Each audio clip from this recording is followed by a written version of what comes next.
You know, some lives are just so significant, so wrapped up in the destiny of an entire people, that their end gets talked about long before it ever happens.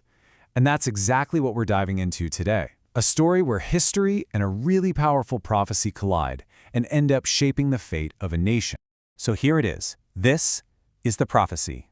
Just one sentence, spoken by the Prophet Muhammad, that would hang over the life of one of his closest companions. It's a statement that, believe it or not, would eventually become the dividing line in a civil war. So who was this guy, Ammar ibn Yasir? And how on earth did his life, and maybe more importantly, his foretold death, end up defining one of the most critical moments in Islamic history? To really get the prophecy, we first have to get the man. So let's rewind. We're going all the way back to Mecca, right at the dawn of Islam. This was a time when belief was a dangerous choice, and for Ammar and his family, well, it came at the highest possible price. Okay, so Ammar wasn't exactly part of the highest society in Mecca.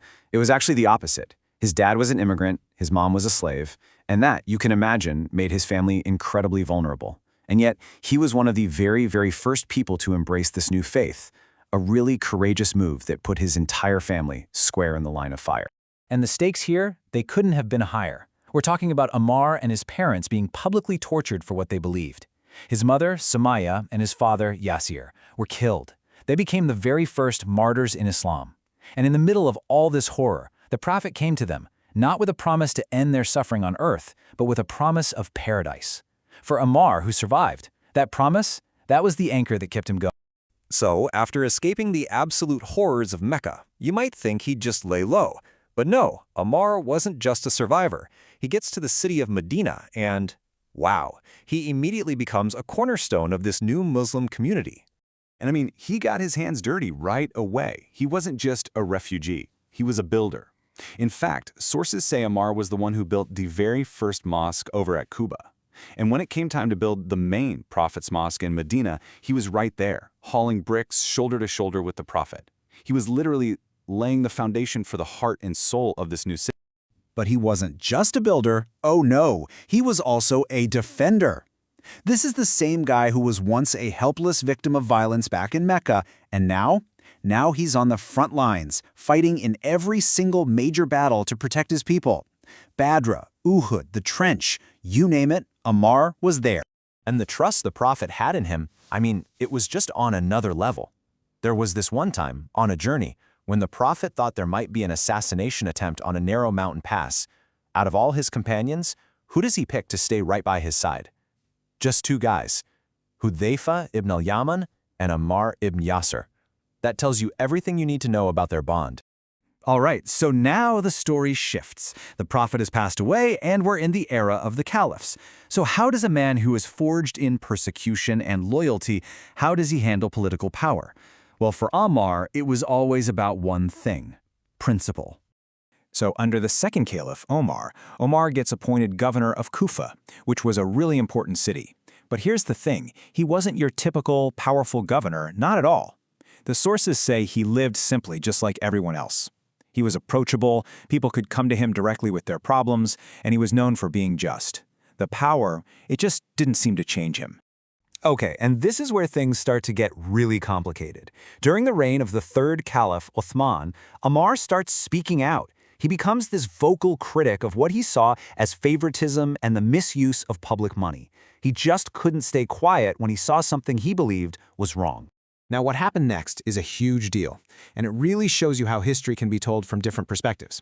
Ammar was physically assaulted for his criticism, a major flashpoint, but the sources give us two different angles. Some say he was beaten by the caliph's own guards, but others report that Caliph Uthman totally disavowed the attack and even offered Ammar the right to legal retaliation. So you see, it's messy, and it just shows how deep the cracks in the community were getting. And those cracks, well, they're about to become a full-blown earthquake. The community falls into its first civil war, the fitna. And that old prophecy about Ammar's death, it's not just a memory anymore. It's about to become a weapon in a war. So after Uthman is assassinated, it's total chaos. But Ammar, he knows exactly where he stands. He throws all of his support behind Ali ibn Abi Talib, the Prophet's cousin and son-in-law. He argues with everything he has that Ali is the only one who can keep the community from tearing itself apart. And listen, this wasn't just talk. Ali sent him back to his old city, Kufa, to rally troops. And Ammar, using the incredible moral authority he had as one of the first Muslims, gives these amazing speeches and convinces about 7,000 soldiers to march for Ali. I mean, 7,000 soldiers. That is some serious influence. He fought at the Battle of the Camel and played a huge part, but the real showdown was at Siffin. This was a massive battle between Ali's army and the forces of Muawiyah, the governor of Syria. And who's there, fighting in the very front ranks? Ammar. And get this, he's over 90 years old. So by now, that prophecy is everything. It's the whole argument.